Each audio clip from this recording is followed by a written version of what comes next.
Hoy, mga bata, no? High school pa, daghan na kay mga uyab. Hoy, wa na magpasabot. Nga daghan kag uyab, gwapo ka. Paminaw mo. Wa po na magpasabot, nga daghan kag uyab, gwapa ka. Ha? Kanang mga bratuhon, daghang mo palit ang mga ukay-ukay ba? Kung daghan ganing kag uyab, meaning ana, ay kalipay, baratuhon ka. Kada mga ang palakiro kayong dagko, mga bratuhon na, di na magpasabot, nga gwapo ka. Wa po na magpasabot, nga gwapa ka. Bratuhon ka. Hinay mo tapadaghan kag uyab, kaluoy nimo, bratuhon ka.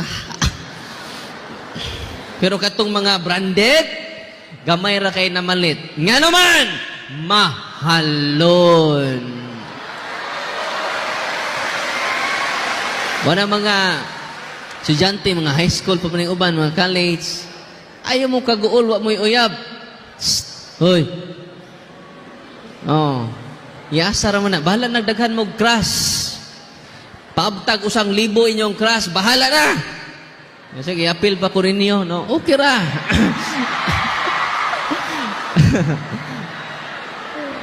Inig kahuman ra jud. No? Kay daghan karon, kagagbay pagtutoy, dagko nagtiyan.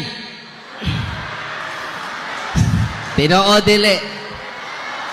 Inig paso in town, kantahan na sa mga members sa choir. Here comes the bride, 6 months inside, 3 months to go, she will deliver a child. Masindot jud nga, mahuman mo daan.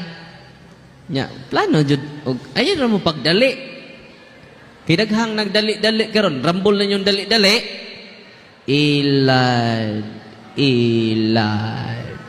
Nga naman, sayo man ni bilangkad. O na ang tiyan, ni buskad.